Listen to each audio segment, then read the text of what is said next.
पाकिस्तान की फ़ज़ाइया के लिए और पाकिस्तान की दिफ़ाई सनद के लिए दो इंतहाई अच्छी खबरें निकल कर सामने आई हैं, जो कि आज के इस व्लॉग में आपके साथ शेयर करनी है। अस्सलाम वालेकुम। आज तारीख है 29 नवंबर 2025 और मैं हूं रज़ा अब्बास। आपसे दरख्वास्त की वीडियो को लाइक और चैनल को सब्सक्राइब जरूर कीजिएगा। सबसे पहले इस पॉइंट के ऊपर बात कर लेते हैं। भारत को शदीद किस्म का धचका पहुंचा है। ये धचका पहुंचाया है ब्राज़ील ने कैसे? ब्राज़ील को अपनी फ़ौज के लिए हवा से हवा में मार करने वाले मिसाइल चाहिए थे, लिहाजा ब्राज़ील की तरफ से भारत को ये कहा गया कि हमें अपने जो आकाश मिसाइल हैं वो दे दीजिए। भारत ने कहा कि बिल्कुल हमारे जो आकाश मिसाइल हैं वो आपके लिए हाजिर हैं। लेकिन ब्राज़ील की तरफ से ज़ाहिर है आंखें बंद करके तो कोई भी चीज़ नहीं ली जा सकती, कोई भी चीज़ नहीं खरीदी जा सकती। ब्राज़ील ने आकाश मिसाइल को देखा और अच्छी तरह जांच पड़ताल के बाद ब्राज़ील का जो अस्करी हुकाम है या जो फैसला साज हैं वो इस नतीजे के ऊपर पहुंचे कि हमारी जो रिक्वायरमेंट है वो कम से कम 40 किलोमीटर तक की रेंज तो है, मतलब यहाँ से तो शुरू होना चाहिए। जबकि जो आकाश मिसाइल जो भारत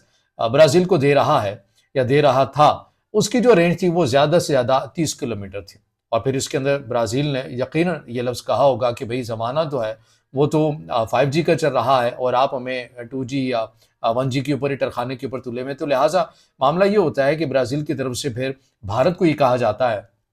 कि आप ऐसा कीजिए कि आपके ये जो पुराने आकाश मिसाइल हैं, ये आप हमें ना दीजिए, बल्कि आपके जो न्यू जनरेशन आकाश हैं एनजी, वो आप दे दीजिए, क्योंकि उनकी रेंज 70 से 90 किलोमीटर है। भारत ने इनकार कर दिया। भारत ने कहा कि जी, हम तो वो मिसाइल किसी को भी नहीं देते। फिर उसी असना के अंदर ये खबर भी सामने आती है कि भारत की तरफ से जो आकाश मिसाइल हैं न्यू जनरेशन, जिनकी रेंज 70 से 90 किलोमीटर है, वो आर्मीनिया को दे दिए जाते हैं। ब्राज़ील इसके ऊपर नाराज़ होता है कि हमें तो दिए नहीं, लेकिन आर्मीनिया को दे दिए और हमें जो है वो पुराने वाले मिसाइल दे रहे हैं, जो कि हमारे किसी काम के भी नहीं है। तो लिहाजा ये डील कैंसिल हो जाती है। और फिर होता ये है, यानी ये जो डील थी ये 25 अरब रुपए की डील थी जो कैंसिल हुई है, जो ब्राज़ील ने भारत से कैंसिल कर दी, ख़त्म कर दिया इस डील को। फिर उसके बाद होता ये है कि ब्राज़ील की तो ज़ाहिर है ज़रूरत है, उसे अपनी ज़रूरत को पूरा करना है।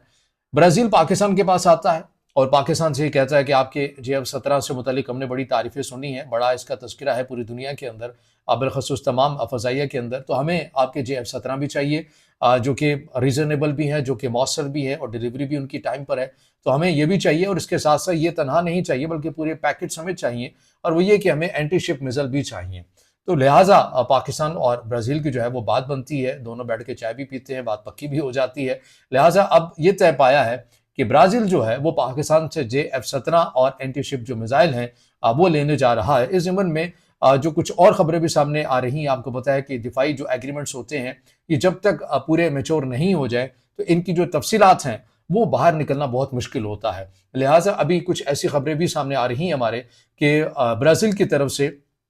कुछ ऐसे मिसाइल हैं, उनके इंजन के हवाले से बात की जा रही है कि वो उन्हें इंजन दरकार है और इंजन से ही मुतालिक जो डील है वो ब्राज़ील जो है वो एक तुर्की से भी करने जा रहा है। तो ब्राज़ील बहुत तेज़ी के साथ अपनी फ़ज़ाइया, अपनी ज़मीनी फ़ौज और अपनी नेवी की ज़रूरियात को पूरा कर रहा है और उसके लिए वो मुख्तलिफ़ ममालिक के साथ वो दिफ़ाई ताउन करता हुआ भी नज़र आ रहा है। एक तो ये मामला हो गया जो भारत को शदीद किस्म का धचका पहुँचा है, 25 अरब रुपए की डील भी कैंसिल हुई है और पाकिस्तान के साथ JF-17 और एंटी शिप मिसाइल की जो डील है ब्राज़ील और पाकिस्तान की पक्की हुई है। अब आज ये हवा सोच से मुतालिक ये तुर्की से मुतालिक खबर है, पाकिस्तान और तुर्की के दिफाई ताउन के हवाले से खबर है। इस खबर के अंदर ये बताया गया है कि तुर्की ने एक इंतहाई जदीद इलेक्ट्रॉनिक जेमर बनाया है जिसका नाम है हवा सोच। ये करता क्या है, इसकी जो मिसाल है वो मैं आपके सामने पेश कर देता हूँ। ये एक ऐसा काम करता है कि दुश्मन का रडार आपको देख रहा होता है, अचानक ये जेमर आता है और दुश्मन के रडार को लगता है कि आसमान में 1 नहीं, 10 नहीं, बल्कि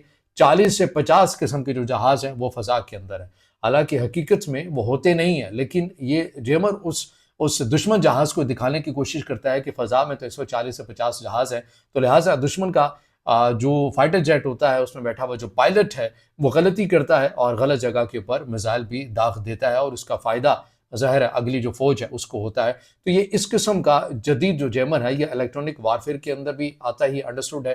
अब ये जो टेक्नोलॉजी है ये तुर्की पाकिस्तान के साथ शेयर करने जा रहा है और तुर्की ने पाकिस्तान से ये कहा है कि आपके पास बम्बार्डियर जेट है, इसमें हमारा ये जैमर लगा दीजिए, हम मिलकर बनाएंगे, आप उड़ाइए, आपके पायलट भी उड़ाएंगे, पाकिस्तान के अंदर ही बनेगा। और इससे मुतलिक अब ये तफसीलात आ रही हैं ताज़ा तरीन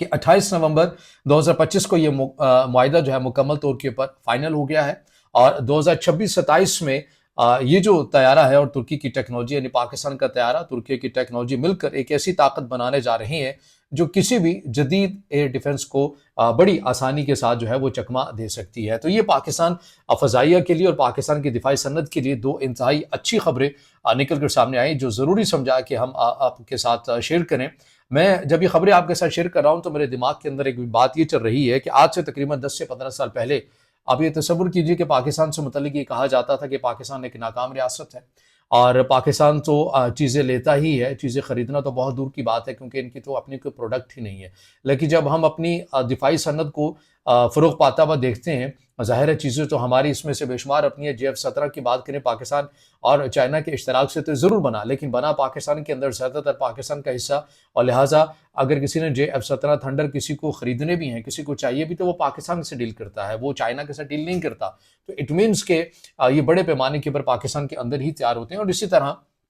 बहुत सारी ऐसी टेक्नोलॉजी है, मिसाइल के हवाले से बात करें, ड्रोन्स टेक्नोलॉजी के हवाले से बात करें, तो यकीनन हर पाकिस्तानी जो है वो अपने आप में एक फ़ख्र भी महसूस करता है और पूरी एक कौम के एतमाद की झलक भी इन तमाम चीज़ों के अंदर नज़र आती है कि आज से 10-15 साल पहले पाकिस्तान से मुतल्लिक जो आलमी दुनिया है, दिफाई मैदान के अंदर वो पाकिस्तान से मुतल्लिक क्या तसव्वुर रखते थे और आज उनके किस हद तक जो तसव्वुर हैं अब वो तब्दील हो चुके हैं पाकिस्तान को लेकर। बिलख़ुसूस अगर बात करें ऑपरेशन सिंदूर 1.0 की नाकामी के बाद, मार्का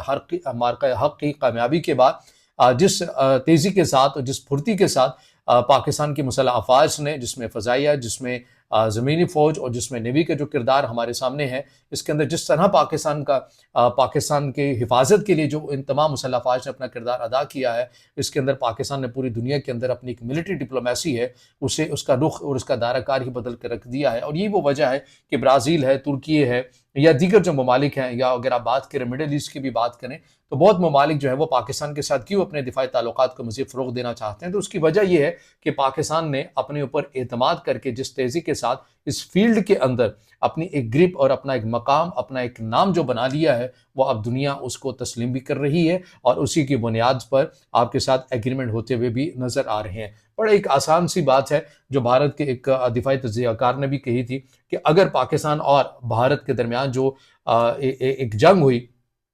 इस जंग के अगर नताइज भारत के हक में थे, यानी भारत अगर फातेह था, तो आज भारत की आर्मी को उस मकाम पर होना चाहिए था जहां पर पाकिस्तान की आर्मी है। यानी पूरी दुनिया को भारत के साथ दिफाई टेक्नोलॉजी और दिफाई जो एग्रीमेंट है वो बनाने चाहिए थे, ना कि पाकिस्तान के साथ। आज सऊदी अरब और पाकिस्तान का दिफाई मुआहदा होता है, ब्राज़ील जो है वो पाकिस्तान के साथ अपनी दिफाई सनत को फ़रोग़ दे रहा है, तुर्की पाकिस्तान के साथ मिसाली ताउन करता हुआ नज़र आ रहा है, चीन और पाकिस्तान के वैसे ही तस्वीराती ताल्लुकात हैं। फिर ये खबर भी सामने आती है कि अमेरिका जो है वो पाकिस्तान को उस लिस्ट में शामिल कर लेता है जहाँ पर तकरीबन अपने वो जदीद किस्म के जो मिसाइल है वो हामी भर लेता है। तो पूरी दुनिया के अंदर पाकिस्तान की जो दिफाई सनत है अब वो तेज़ी के साथ फैल भी रही है और दीगर ममालिक के साथ उनकी क़ुर्बतें भी बढ़ती हुई नज़र आ रही हैं। तो बहरहाल ये वो अपडेट्स हैं जो आपके सामने रखी हैं और हम हमेशा ये कहते हैं कि हमारी ख्वाहिश ये होती है कि इस खत्ते के अंदर तिजारत फ़रोग़ पाए, इस खत्ते के अंदर तालीम फ़रोग़ पाए, पाकिस्तान और इंडिया के मिसाली ताल्लुकात भी होने चाहिए और लाइक ऐसे ही जैसे मगरबी दुनिया आपस में